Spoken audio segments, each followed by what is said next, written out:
Eh bien salut tout le monde, on se retrouve pour cette vidéo assez spéciale du coup, puisqu'on va créer un petit jeu de rôle qui va du coup, je vais vous expliquer en quoi il va consister. D'abord, je vais vous montrer donc l'architecture. On est sur un diagramme de classe qui va représenter notre architecture applicative. On aura une entité, donc on parle d'héritage ici, notre classe entité. Les classes personnages et monstres vont hériter de la classe entité. La classe personnage, elle, sera abstraite. On verra, on définira bien ce que cela veut dire lorsqu'on sera dessus.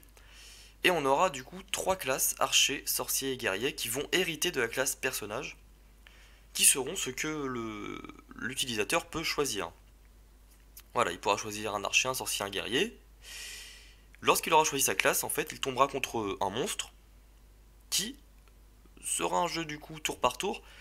Le monstre va lui infliger des dégâts, l'utilisateur, donc le joueur, va infliger des dégâts qui sont des dégâts aléatoires, définis entre 10 et 15 par exemple.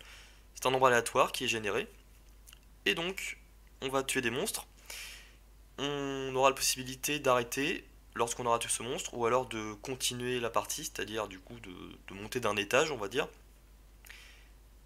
Et l'objectif est de tuer le plus de monstres avant de succomber au coup, tout simplement. Donc ne vous attendez pas à un jeu grandiose, c'est juste histoire de mettre en pratique la programmation orientée objet.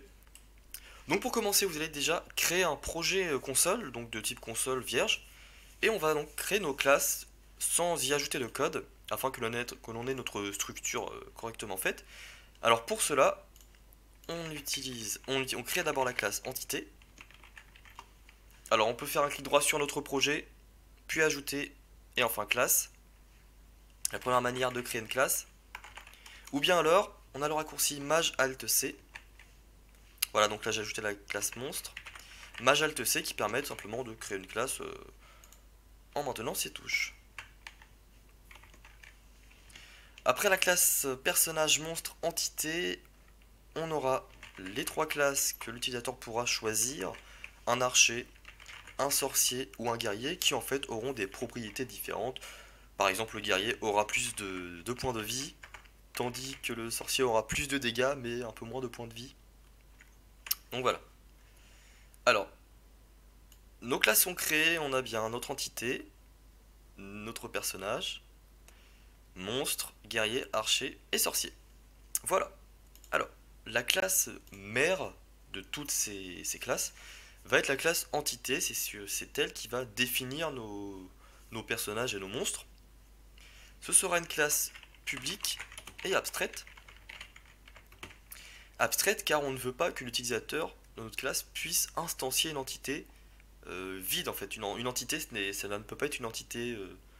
C'est soit un monstre, soit un personnage. Et encore, un personnage doit être obligatoirement un archer, un sorcier ou un guerrier. Alors on va voir ça plus en détail tout à l'heure.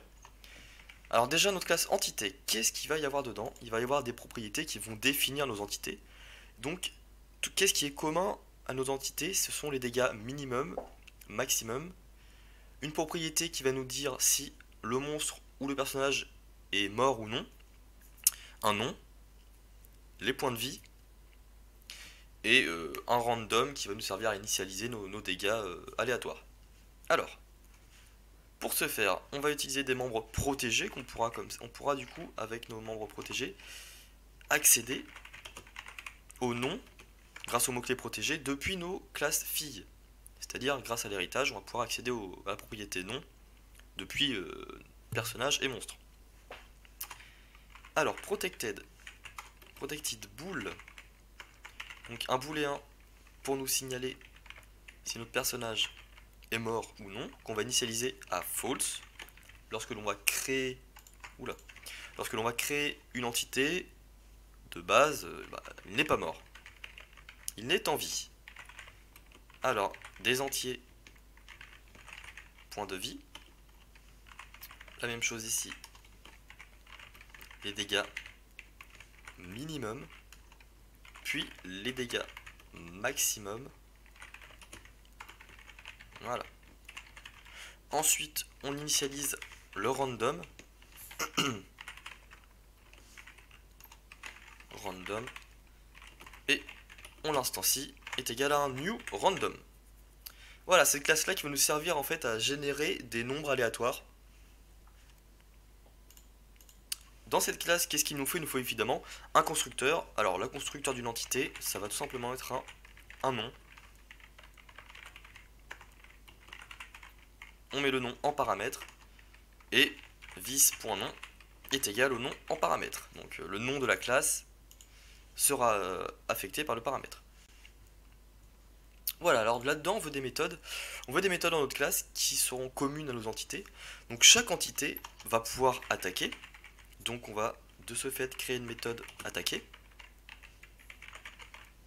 qui va prendre en paramètre une autre entité, puisque on veut qu'un personnage puisse attaquer un monstre. Un personnage est une entité, un monstre sera une entité. Donc en effet il faut attaquer une entité en paramètre. Donc on va l'appeler comme ceci, l'entité. Voilà, alors on va revenir à cette méthode juste après. On va d'abord écrire les autres. On va créer la méthode perd point de vie qu'on va mettre en protégé pour pouvoir y accéder depuis nos classes filles. Perdre point de vie. Donc lorsque l'on va attaquer, en fait on fera appel à cette méthode qui va nous permettre de diminuer les points de vie d'une entité. Donc on met int point de vie en paramètre. C'est ici qu'on spécifie le nombre de points de vie que l'adversaire va perdre en fait. Voilà. Alors ici, on va écrire une méthode public bool est mort. Et en fait, on retourne simplement this.est mort. Ce qui nous permet de faire des choses en fonction de l'état de l'entité pour l'utilisateur de la classe. Donc on verra ça dans notre programme en lui-même afin de vérifier si notre entité a bien été tuée ou non. Voilà. Alors, ce qu'on va faire, c'est qu'on va qu'on va modifier la classe personnage. Voilà, qui est la deuxième classe la plus importante. Et donc, notre personnage, qu'est-ce qu'il va avoir lui comme propriété? Il va avoir les propriétés niveau et expérience, qui sont tous deux des entiers. Alors, l'expérience qui va nous servir à monter de niveau, tout simplement. C'est aussi une classe abstraite comme notre entité. Voilà. Évidemment, chaque classe a un constructeur, donc on va créer un constructeur qui va du coup être un constructeur hérité. Hop. Pour hériter en C#, on va utiliser 2 points, suivi du nom de la classe, et donc on veut que ce personnage hérite de entité. Voilà. Alors pour du coup, on a notre constructeur entité qui a un nom, donc notre constructeur personnage qui hérite de entité doit aussi avoir ce nom dans ses paramètres, et on doit appeler au mot-clé base de nom du paramètre du coup qu'on a passé. This.nom égale nom, niveau égale 1 et expérience égale 0. Voilà. Lorsque l'on va créer un personnage, on a initialisé ici le niveau, c'est-à-dire que peu importe comment on crée notre personnage, il sera toujours niveau 1 au départ et aura toujours 0 points d'expérience au départ. Voilà. Alors ensuite, on va créer la méthode public gagner expérience avec le montant d'expérience en paramètre. On a besoin d'une méthode qui va nous dire l'expérience requise afin de monter le prochain niveau, qui va être en fait une fonction mathématique. Voilà, donc ça retourne quelque chose, donc pour l'instant on aura une erreur, parce qu'on va l'écrire tout à l'heure. Et enfin, je vais créer une méthode public caractéristique qui va en fait nous renvoyer les caractéristiques de notre personnage. Voilà, alors, je copie parce que c'est assez long. On va l'écrire tout de suite. Donc voici la méthode. Alors, ici on va plutôt mettre this.nom. Voilà. Donc cette méthode va nous renvoyer le nom du personnage et enfin afficher les points de vie restants, son niveau, les points d'expérience qu'il a, sur l'expérience requise afin d'accéder au niveau suivant, et les dégâts qu'il a. Car quand un personnage va monter de niveau, ses dégâts vont augmenter. Voilà, voilà. Alors, ce qu'on va faire, c'est qu'on va s'attaquer aux monstres. Ou alors on va poursuivre plutôt sur notre personnage, on va hériter des classes guerrier, sorcier et archer. Donc, classe guerrier qui va être publique car on veut quand même que l'utilisateur de notre classe puisse accéder à la création d'un guerrier. Dans cette classe et dans la classe sorcier et archer, il n'y aura qu'un constructeur en fait qui va nous permettre d'initialiser nos variables afin de personnaliser ses propriétés, ses attributs. Voilà. Alors, de même, on hérite de personnages ici et non pas d'entité, puisque c'est le personnage qui hérite déjà d'entité. On écrit le constructeur de la même façon, puisqu'il y a toujours le paramètre nom obligatoire. Et donc ici, on va utiliser les propriétés qui viennent de personnages, et on va les initialiser. Vous voyez, on a accès à point de vie, car dans entité, nos points de vie est protégé, c'est un membre protégé, donc tous les attributs protégés, en fait, peuvent y accéder, peuvent être lus et définis par toute classe qui hérite de l'entité, et comme notre classe guerrier hérite de personnages, qui elle-même hérite de l'entité, on y a accès. Donc, point de vie égale 120, dégâts min égale 10, et dégâts max égale 15. Voilà, donc ici on a notre guerrier qui est défini, avec 120 points de vie, 10 points de dégâts minimum et 15 points de dégâts maximal. On va s'attaquer au sorcier. Alors on va même pouvoir copier-coller ceci. Voilà, pour pas se prendre la tête. On va copier sorcier ici. On va le faire hériter de personnages. On va rendre la classe publique. Et ici on va changer les valeurs. On va mettre qu'il a 80 points de vie, mais par contre, il peut infliger jusqu'à 25 dégâts maximal.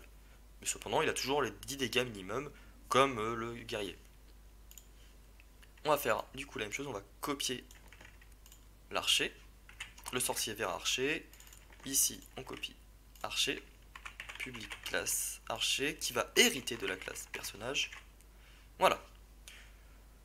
Notre archer, lui, va pouvoir infliger 15 dégâts minimum, mais 20 points maximum, et il aura 105 points de vie. Voilà. Voilà, donc on a nos 3 classes définies pour pouvoir sélectionner un personnage. On va s'attaquer au monstre qui sera notre ennemi du coup dans ce jeu. De même, ici on aura notre monstre qui sera une classe publique qui ne va pas hériter de personnage mais d'entité, car il n'a pas de niveau et de points d'expérience du tout. Alors pareil, on va créer notre constructeur, toujours sous forme d'héritage, avec le mot-clé base.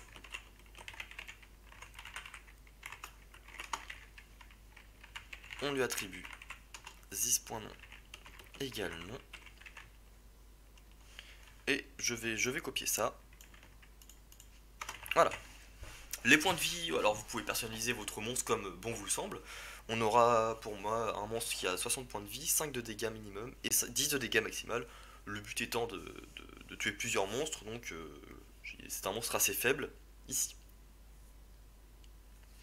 Voilà. Alors,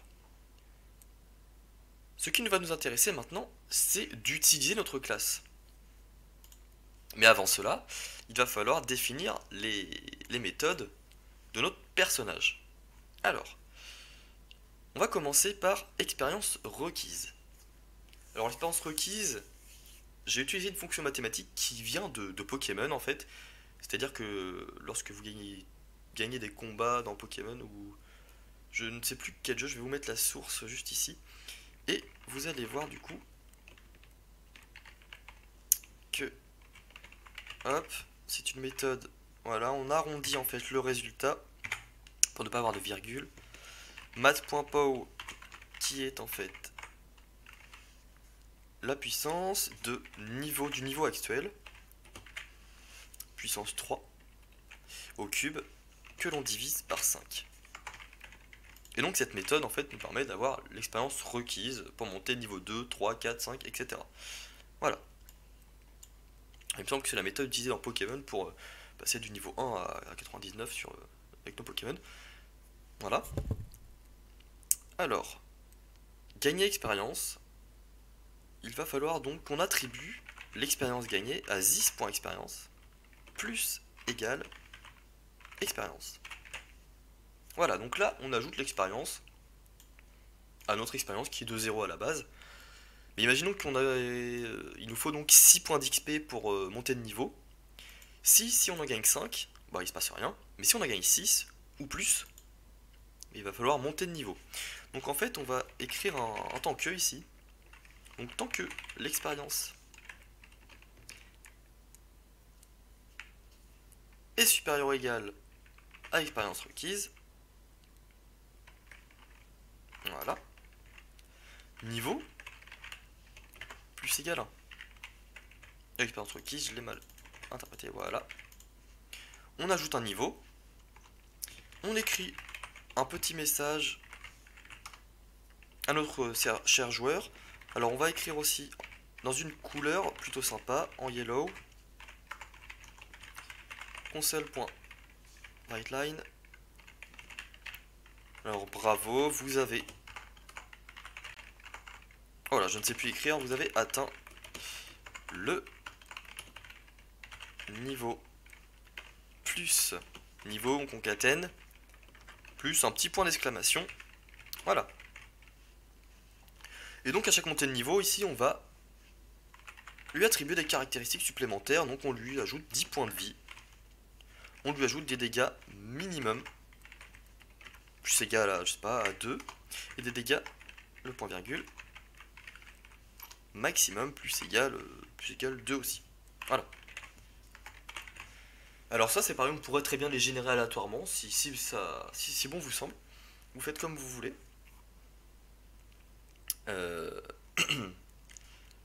Ok.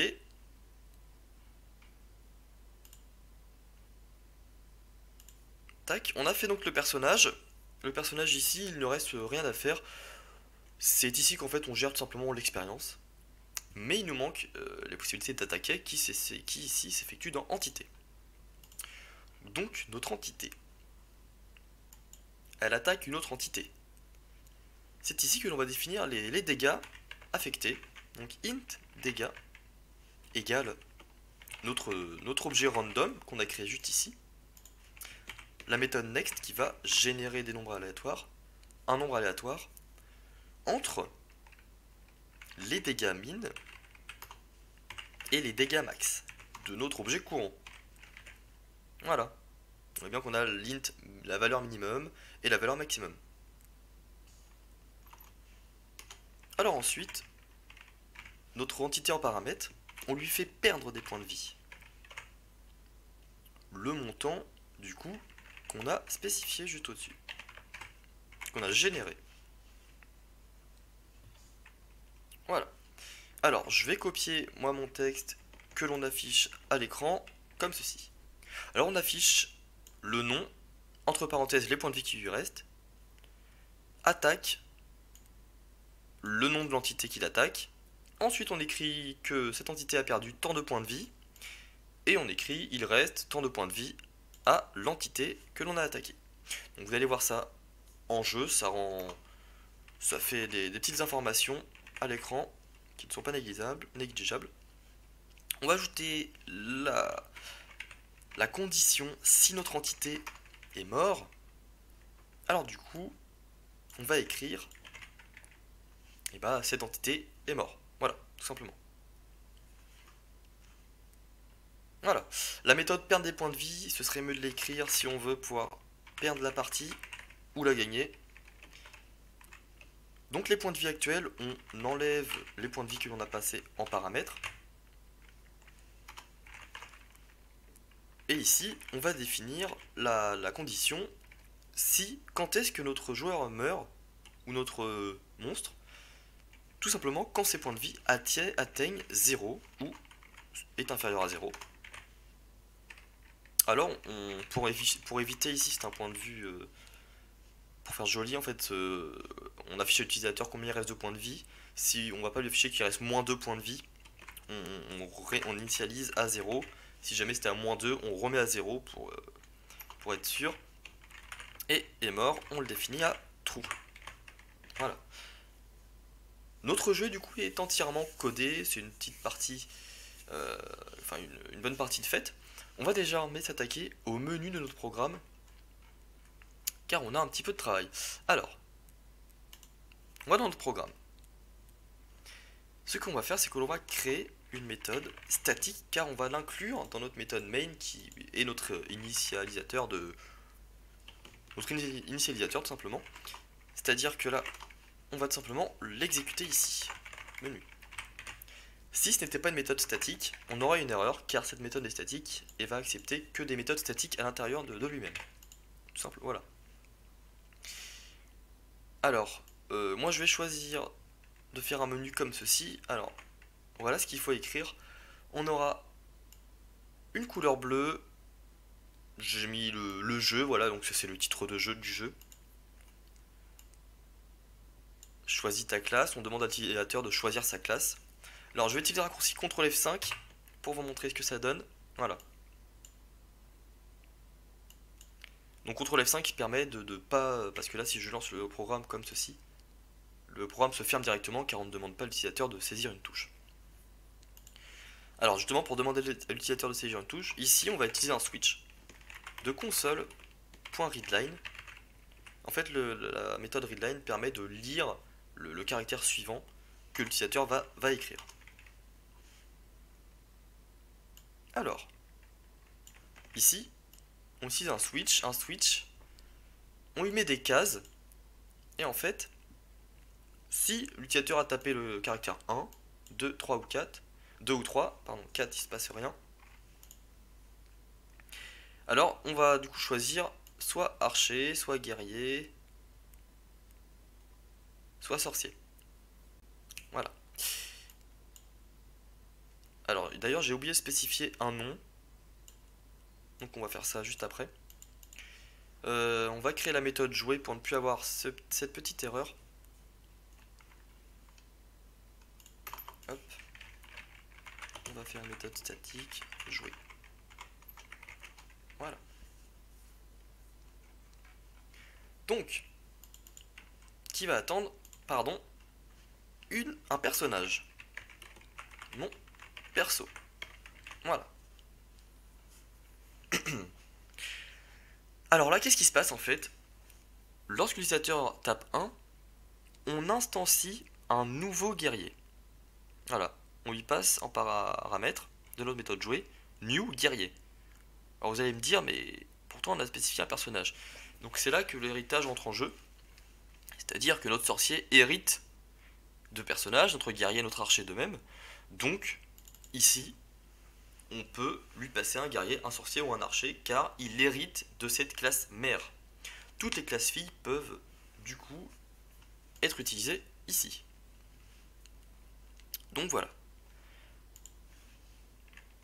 On va donc commencer par coder notre mécanisme de jeu.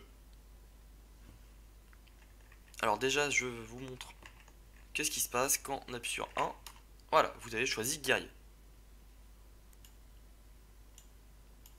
Que sur la touche 1, 2 ou 3, c'est la même chose. Donc, on va commencer par... Oula, monstre. Méchant, parce que méchant c'est le nom de notre classe, de notre objet. Alors on va l'appeler monstre. Égal. New. Monstre. On instancie notre monstre. Alors je vais mettre loup enragé, moi, voilà. Donc ici on a un monstre qui est créé, donc qui sera appelé à chaque fois que l'on jouera. Car lorsque l'on va passer à une salle suivante, on va en fait rejouer cette méthode. On définit bool victoire à trou de base et on modifiera ce booléen seulement lorsqu'on va perdre la partie en fait. Par contre, suivant, on le définit à false car en fait on demande à la fin, lorsqu'on a combattu un monstre, on demande à l'utilisateur à la fin s'il veut aller à la salle suivante ou non. Alors notre jeu il va se baser sur une boucle tant que. Donc tant que notre monstre n'est pas mort, on utilise ici la négation de est mort. Alors, on écrit en rouge, en couleur rouge. Oula, console color .red. Puisqu'en premier, c'est notre monstre qui va attaquer notre personnage. Il attaque une entité, donc mon perso. On va faire un white line vide pour la clarté. Voilà. Et ici, en fait, je mets un read key, true pour ne pas intercepter le caractère et ne pas l'afficher. En fait, ça va nous permettre de faire un système de tour par tour, c'est-à-dire qu'on va voir notre monstre qui va l'attaquer, qui va attaquer notre personnage. Et ensuite, ce sera à nous de jouer, entre guillemets. Et comme ça va pas passer à une vitesse hallucinante. Voilà. Donc ici, on va écrire nos dégâts en vert. C'est-à-dire que là, on va utiliser mon perso pour attaquer le monstre. Donc en fait, ici, on va mettre un commentaire. Ici, c'est le tour du monstre. Et ici, c'est le tour du personnage. Et entre les deux, c'est-à-dire avant mon tour, on vérifie que je suis toujours en vie. Donc si je ne suis plus en vie, alors la victoire est égale à false. On utilise le mot-clé break pour interrompre notre boucle while. Et à la fin, donc juste en dessous, on va utiliser if victoire. Donc si on a gagné, alors on va lui faire gagner de l'expérience.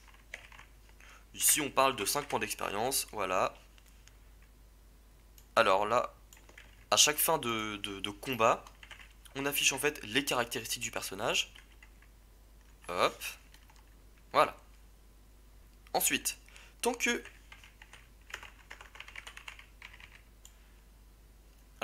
du coup le tour, pardon, tant que l'utilisateur n'a pas dit si qu'il voulait jouer encore ou non, donc tant qu'en fait il n'a pas appuyé sur la touche O et N, on va voir ça directement. Alors, on affiche le message salle suivante. Voilà. On va enregistrer la saisie dans une variable console.readline qu'on mette en to upper, c'est-à-dire qu'il tape la lettre O ou O majuscule, ce sera la même chose pour notre programme. On fait une condition si la saisie est égale à O majuscule, alors suivant est égal à true. On fait une condition sinon si saisie est égale à N, eh bien on quitte le programme avec environnement.exit avec un code de 0 pour que le processus se termine correctement. Et si jamais on a passé tout ça,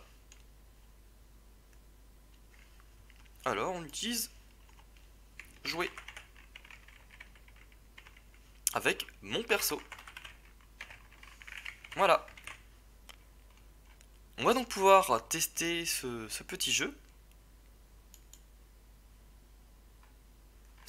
Seulement, pardon, il faut la condition inverse si l'on a perdu.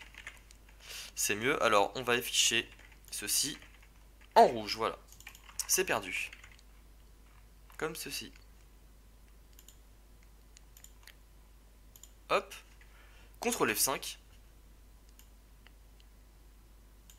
Alors, quelle classe allons-nous choisir? Moi, je vais choisir le sorcier. Voilà. On a donc notre premier tour, alors là on est où? On en est ici en fait. On en est autour du monstre qui vient de s'achever. Et on est au console.readkey. Donc là on va appuyer sur n'importe quelle touche. Voilà. J'ai donc attaqué. Le loup enragé, le loup enragé a perdu 22 points de vie. Il reste 38 points de vie à loup enragé. Moi vous voyez qu'il m'en reste 71. J'attaque. Donc là au moment où il m'a attaqué il lui restait 38 points de vie. Moi il m'en reste 64. Moi j'ai perdu 7 points de vie.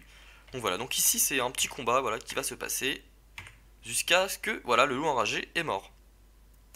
Ici je suis passé de niveau 2, vous avez vu, car j'ai gagné 5 points d'expérience. Il me semble que le premier niveau il doit être à 2 ou 3 points d'expérience. Et là j'en ai 5. J'en ai 5 sur 6. Mes dégâts, vous voyez, ont augmenté. Ils étaient à 10,25 quand les mages. Là ils sont à 12,27. Ils ont augmenté de 2 comme on l'a défini dans notre programme. Si on affiche, si on écrit de la merde, on n'aura pas la salle suivante. Si on met un O, voilà, on passe au tour suivant. Et du coup voilà, vous avez fait du coup votre premier petit jeu. On passe niveau 3, et ainsi de suite. Donc il y a énormément de personnalisation à apporter pour compléter ce jeu.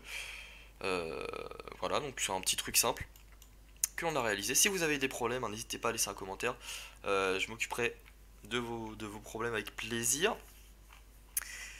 Donc voilà, j'espère que vous avez tout compris.